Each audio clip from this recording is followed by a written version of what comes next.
মঞ্চে উড়াধুরা নাচলেন নায়িকা পরীমণি, আর সামনে বসে পরীমণির নাচ দেখছেন তার সাবেক স্বামী শরীফুল রাজ। এমনই এক ঘটনার সাক্ষী হয়েছেন নেটিজেনরা।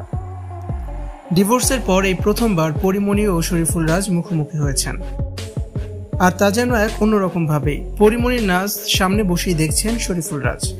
ভিউয়ার্স, পুরো ভিডিওটি শুরু থেকে শেষ পর্যন্ত দেখে অবশ্যই আপনার মতামতটি জানিয়ে দিন।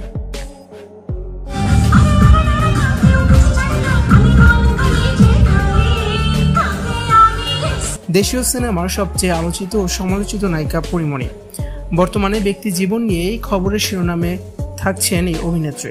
সম্প্রতি পরীমণি দত্তক নিয়েছেন এক কন্যা সন্তান, আর এরপরই একটি প্রোগ্রামে স্টেজ পারফর্ম করতে দেখা গিয়েছে পরীমণিকে।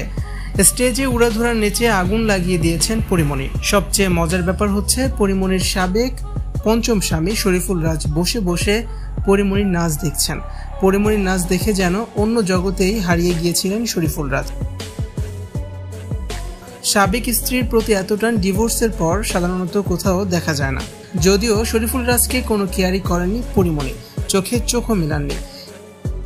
নেচে নেচে যেন রাজের প্রতি ঘৃণা প্রকাশ করেছেন পরীমণি।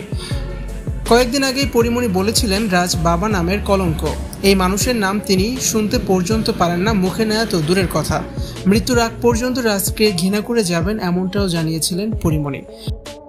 মা হওয়ার পর বেশ মুটিয়ে যান নায়িকা পরীমণি। তার ফিটনেসের বেহাল অবস্থা। এমন ফিটনেস নিয়ে ওয়েস্টার্ন ড্রেস পরে নেচে নেতিবাচক মন্তব্যের কবলে পড়েছেন পরীমণি।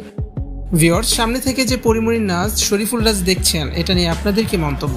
আপনি কতটা মজা পেয়েছেন কমেন্টস করে অবশ্যই জানিয়ে দিন। ভিডিওটি দেখার জন্য ধন্যবাদ।